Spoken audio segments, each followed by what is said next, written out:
Мы не планировали встречу. Это было обычное утро. Пасмурное, немного ветряное, с капельками дождя, зависшими в воздухе. Один из тех серых, бесцветных дней, когда кажется, что все остановилось. Даже время. Я вышла на улицу выгулять свою собаку, когда услышала слабый, прерывистый писк из-за гаражей. Сначала подумала, показалось. Но звук повторился. Тягучий, будто с усилием выдавленный скулёж, пропитанный страхом. Я обошла ржавую металлическую ограду, и вот она, маленькая, исхудавшая, с поджатым хвостом и огромными темными глазами, которые сразу врезались в память. Она не лаяла и не убегала, просто смотрела. В ее взгляде не было агрессии, только усталость, отчаяние и слабая, почти погасшая надежда. Цыганочка, мы дали ей это имя позже, лежала, поджав под себя лапы, как будто знала, нельзя доверять никому. Шерсть ее была спутанной, местами облезлой, на лапах старые следы от порезов и ссадин. Но глаза... В этих глазах жила история, о которой она не могла рассказать словами, только взглядом. «Кто-то ее здесь бросил», — сказал проходящий мимо дворник. «Она тут третий день сидит. Сначала лаяла, потом притихла. Третий день. В холоде, голоде и одиночестве». Я присела рядом, протянула руку. Она вздрогнула, но не отпрянула. Напротив, она словно вздохнула, как будто решилась, как будто впервые за долгое время ей захотелось, чтобы ее коснулись.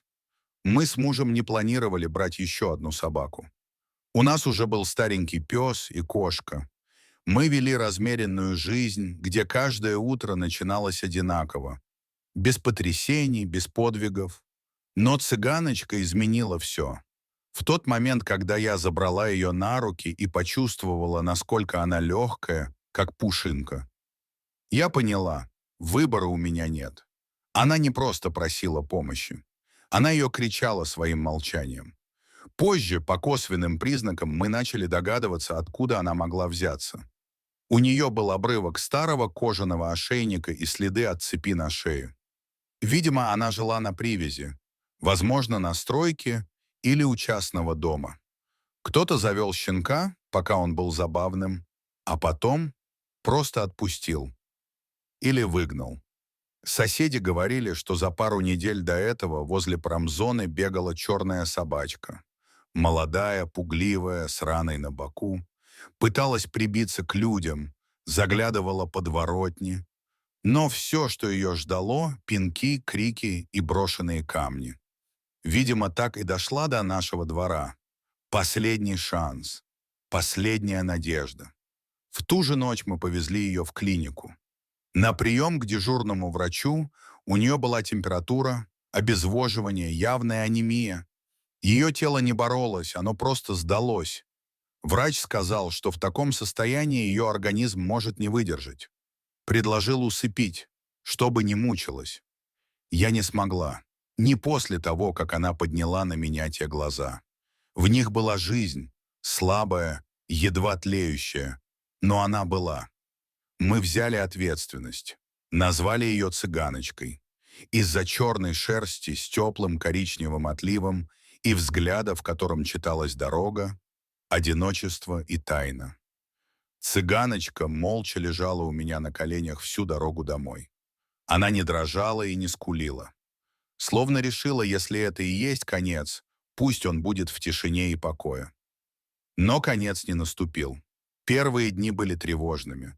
Цыганочка практически не ела, пила понемногу и все время спала. Мы на руках носили ее к миске с водой, к пеленке, стараясь не тревожить лишний раз. Она тяжело дышала и почти не двигалась. Было ощущение, что внутри нее все замерло. И тело, и дух, и сама жизнь. Каждое утро начиналось одинаково. С волнения, жива ли она. Мы боялись заглядывать в комнату, в которой она спала, потому что не знали, что увидим. Она была как тонкая нить, натянутая между этим миром и другим. Мы просили только об одном, чтобы она не оборвалась. Мы отвезли ее в ближайшую клинику. Врач, молодой парень с усталым взглядом и четкими сухими фразами сказал: «Она не в состоянии пройти полную диагностику. Надо стабилизировать состояние». Поставили капельницу, взяли кровь на общий анализ, сделали УЗИ. Ни четкой картины, ни окончательного диагноза, только констатация: тяжелая анемия, высокая интоксикация, возможное внутреннее кровотечение, подозрение на иммунное заболевание или паразитарную инвазию. Но точной причины никто не знал. Мы возили ее из клиники в клинику.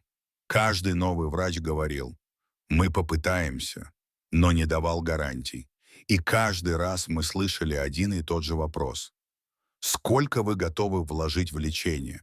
Как будто речь шла о вложении в машину, а не в живое существо. Мы отвечали одинаково: «Все, что потребуется». Однажды ночью у нее начался сильный приступ. Она не могла встать. У нее начались судороги, дыхание стало прерывистым. Мы помчались в круглосуточную ветклинику, и всю дорогу я держала ее на руках, прижимая к груди, как ребенка. Врач оказался строгим, но опытным. Он не делал поспешных выводов. Сразу поставил ее на кислород, начал интенсивную терапию. В течение ночи он трижды выходил к нам в коридор и говорил: «Состояние крайне тяжелое. Поддерживаем, но прогноз осторожный». Мы не ушли. Мы остались до утра, не сомкнув глаз. И она выжила. Очнулась, пошевелила хвостом. Посмотрела в глаза врачу. Потом в мои. В ее взгляде появилось что-то новое. Слабая искра благодарности. Или, может быть, надежды. Мы провели десятки анализов: биохимия, коагулограмма, гормоны, инфекции. Сдавали кровь на бабезиоз, эрлихиоз, лептоспироз и даже редкие аутоиммунные заболевания. Врачи спорили между собой, писали в узкоспециализированные лаборатории, консультировались со специалистами в других городах. А диагноз так и не ставился. «Мы лечим симптомы», — признался один врач. «Не причину. Она живет, потому что вы рядом. Потому что она борется. Пока шел этот путь, клиника, анализы, капельницы, уколы, мы начали узнавать цыганочку. Несмотря на слабость, она проявляла невероятное терпение. Не кусалась, не вырывалась, только смотрела. В ее взгляде было понимание, будто она знала, что все это ради нее. Дважды мы столкнулись с угрозой смерти. Гемоглобин падал до критической отметки, ниже 40. Ее спасали только экстренные переливания крови. Мы искали доноров среди знакомых, волонтеров, в приютах. Один раз кровь сдал пес из кинологической службы, второй — овчарка, которую привезла волонтер из соседнего города. Люди откликались. Это был тот момент, когда стало ясно: мы не одни. Когда цыганочка немного окрепла, мы начали задумываться о поездке в Москву. Там, говорили, есть клиника, где работают лучшие специалисты. Но каждый раз, когда мы почти решались, врачи в нашем городе отговаривали: «Дорога может ее убить, она еще слишком слаба». И мы ждали, ухаживали, старались набирать граммы веса, наблюдали за дыханием, считали минуты между рвотами, вели дневники ее состояния. И однажды, спустя почти месяц борьбы, мы увидели, как она сама, пусть с трудом, встала на лапы, сделала шаг к миске, съела пару кусочков курицы. Это было как чудо. Когда ветеринары наконец сказали: «Теперь можно попробовать вести», мы не теряли ни дня. Маршрут, гостиница рядом с клиникой, переноска с подогревом, аптечка в дорогу — все было готово. Цыганочка лежала тихо, как всегда. Мы ехали почти 8 часов, останавливаясь, чтобы дать ей капельницу. В машине стояла тишина. Каждый звук ее дыхания отдавался в ушах, каждое движение лапы заставляло замирать. Клиника в Москве встретила нас светом, теплом и вниманием. Это был не просто медицинский центр. Это было место, где животные были личностями. Нас сразу проводили в приемный кабинет, где собрались 3 врача. «Она тяжелая», — сказал один из них. «Но мы видели и хуже. Не волнуйтесь, вы привезли ее вовремя». Эти слова мы вспоминали потом десятки раз. Обследование заняло 2 дня. Полная диагностика, расширенный анализ крови, рентген, УЗИ, паразитологические и иммунологические панели. Цыганочку не тревожили лишний раз. Все делали аккуратно, с уважением к ее состоянию. Диагноз прозвучал на 3-й день. Гемолитическая анемия, вызванная аутоиммунным заболеванием. Организм воспринимает собственные эритроциты как врага и уничтожает их. «Это не рак», — сказал заведующий клиники. «Но это серьезно. Лечить можно, но потребуется время, терпение и вера. Главное, вы ее не бросили». Лечение включало гормональную терапию, поддерживающие препараты, витамины, диету. Поначалу ежедневно, потом через день, потом раз в неделю. Куратор из фонда, Оля, приезжала к ней почти каждый день. Сначала цыганочка настороженно смотрела, пряталась в угол, потом позволила погладить. А спустя 2 недели сама подползала ближе, ложилась рядом, смотрела в глаза. «Она тянется к людям», — так сказала Оля. «Просто ей надо было, чтобы кто-то дал понять.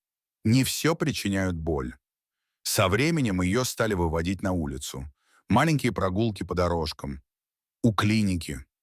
Она впервые почувствовала ветер.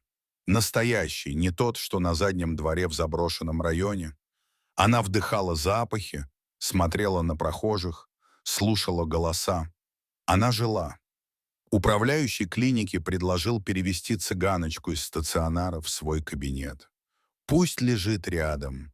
Здесь светло, спокойно, ей будет легче. Клетки не для таких собак. В кабинете было уютно. Коврик, игрушки, даже мягкая лежанка у батареи. Цыганочка оживала. Она слушала разговоры, наблюдала за компьютером, тянулась к людям, начинала потихоньку вилять хвостом. Иногда даже лизала руку, будто хотела сказать «спасибо, что не дали уйти». Прошел месяц. Гормоны снижали, цыганочка начала сама есть. Не из ложки, не по каплям, а с удовольствием. Встала на лапы. Сначала дрожали. Потом уверенно пошла. Врач сказал: «Она идет на поправку. Вы победили». Это был не конец лечения, но конец борьбы за жизнь. Дальше — восстановление, возвращение к нормальной собаке. К прогулкам, к играм, к доверию и, в будущем, к дому. Через пару месяцев, когда анализы стабилизировались, клиника выложила пост в соцсетях с фото цыганочки. Темная, грациозная, с мягким взглядом. Там было написано: «Цыганочка ищет дом. Она пережила слишком многое, чтобы снова остаться одна». Откликнулась семья, молодая пара с ребенком. Приехали, встали в дверях, увидели ее и расплакались. Женщина села на корточки, протянула руку. «Можно». Цыганочка подошла, села рядом и положила морду ей на колени. Они уехали вместе, в новой машине, с новым поводком, с новой жизнью. Эта история не только про спасение одной собаки. Это история про силу воли, любовь, стойкость и неравнодушие. Она напомнила нам всем, что чудо не вспышка света, это каждодневная работа. Капля, глоток, прикосновение и голос, который говорит: «Ты не одна». Цыганочка выжила, потому что боролась, и потому что мы были рядом.